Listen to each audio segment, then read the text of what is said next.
प्रणाम गुरुजी। गुरुजी, मेरा मन जीव-जंतु, पशु-पंछियों की सेवा में ही ज़्यादा लगता है। मैं अपनी कमाई बहुत का ज़्यादा हिस्सा इसी पुण्य में हाँ, लगाता हूँ। बहुत अच्छा है। अहंकार रहित होकर सेवा की जाए तो भगवान की ही प्राप्ति हो जाती है, क्योंकि हर पक्षी पशु के रूप में भगवान है। नामदेव जी महाराज कुत्ते में भगवान को देखो प्रकट किया ना।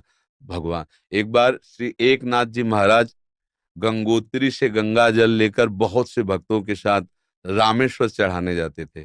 प्राय भक्त लोग ऐसा करते हैं कि गंगोत्री से गंगा जल लेकर रामेश्वर में चढ़ाते हैं कांवर में लेके। ऐसे ही वो जा रहे थे, जब रामेश्वर जी के पास पहुंचने वाले थे तो देखा एक गधा प्यास से तड़प रहा है, मतलब ऐसा दिखाई दे रहा है।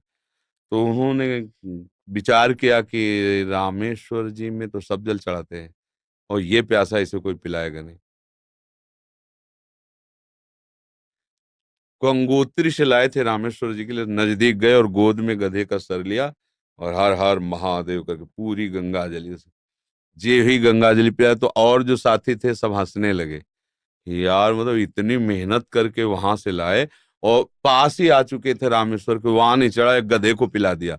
वो तो रामेश्वर जी गए और वहां रामेश्वर आ गए। गधे को जे ही गंगा जल पिलाया तो भगवान उठ के बैठ गए, बोले मैं ही था, तुम्हारे को देख रहा था कि तुम केवल मूर्ति में ही मुझे समझते हो या सब जीवों में भी मुझे समझते हो। तुम्हारी इस दया से मैं द्रवित होकर यहीं प्रकट हो गया, क्योंकि कण कण शिव है। तो वही गधे से ही भगवान प्रकट हो गए। तो पशु पक्षियों की सेवा भगवान की सेवा, पर अभिमान न करे। भाव ऐसा रखे कि भगवान ने मुझे ये सेवा दी है और सेवा लायक बनाया है, बस। और इसका प्रचार प्रसार न करे। प्रचार प्रसार करने से सेवा का जो सुकृत होता है वो नष्ट हो जाता है।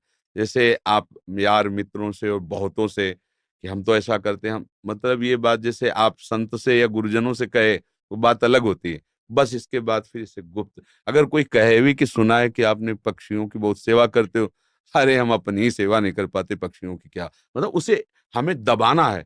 हमसे पाप बन जाए तो कह देना है, पुण्य बन जाए तो छुपा लेना है। पर अपने लोग उल्टा करते हैं, पुण्य बनेगा तो पोस्टर छपवा देंगे और पाप बनेगा तो कसम खा लेंगे कि किया ही नहीं है। यही हमारी दुर्गति का कारण बनता है। अगर हमसे कोई गलती हो गई और कोई पूछे आपसे गलती, तो हाँ हो गई, अब दंड मिले या जो, तो वो नष्ट हो जाएगा। जहां आपने हाँ कहा तो पाप नष्ट हो जाएगा। अगर सभा में खड़ा होकर के स्वीकार कर ले तो दंड मिले ना मिले उसका पाप नष्ट हो गया। और हम सभा में पुण्य को कह सकते हैं, पाप को नहीं कह सकते, देखना है नहीं।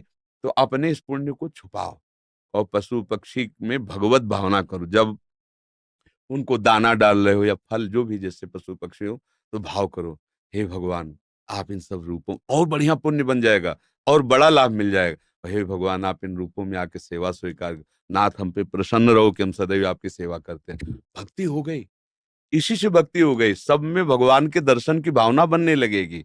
ठीक है। पर कभी गलत धन कमा के सेवा की भावना मत रखना। मान लो चलो 1 लाख रुपए हम गलत करके ले रहे हैं तो 10,000 की सेवा, वो ठीक नहीं है। ईमानदारी से कमाओ, धर्म से कमाओ, और फिर उससे अगर 10 रुपए की भी सेवा करोगे तो बहुत बड़ी सेवा मानी जाएगी। 10 करोड़ सेवा बेईमानी से वो तुम्हारे लिए बिल्कुल बेकार है। और 10 रुपए की, गरीब की एक रोटी जितना पुण्य देगी ना, राजा का उतना पूरा धन का खजाना नहीं। क्योंकि वो मेहनत से करके, और 4 रोटी में 3 में परिवार चलाया, अपने हिस्से की दे दिया दूसरे को, बहुत बड़ा दान हो गया।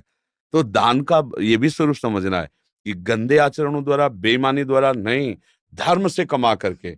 एक बार राधा बाबा ने भागवत सुनी तो एक ब्राह्मण आते थे, श्रद्धा से सुना। अब दक्षिणा देने की बात आई तो बाबा ने कहा हम तो सन्यासी हैं, क्या दक्षिणा दें।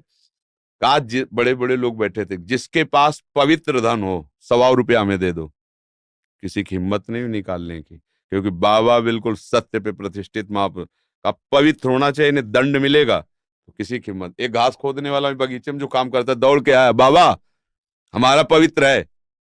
वो कैसे तेरा पवित्र, बोले घास खोदता हूँ, मुझे कोई 1,000 2,000 ले मिलते, 100 रुपया तो हम दे देंगे। बोले हाँ तू दे। 100 रुपया लिया, पंडित जी को देखे, ये है दक्षिणा। हाँ ये 125 रुपया 125 करोड़ की बराबरी बिल्कुल नहीं हो सकती। वो 125 करोड़ बेकार, वो 125 रुपया अच्छा। धर्म से कमाओ और धर्म से सेवा करो, ये भगवत स्वरूप। इस वीडियो को अंत तक देखने के लिए आपका बहुत बहुत धन्यवाद।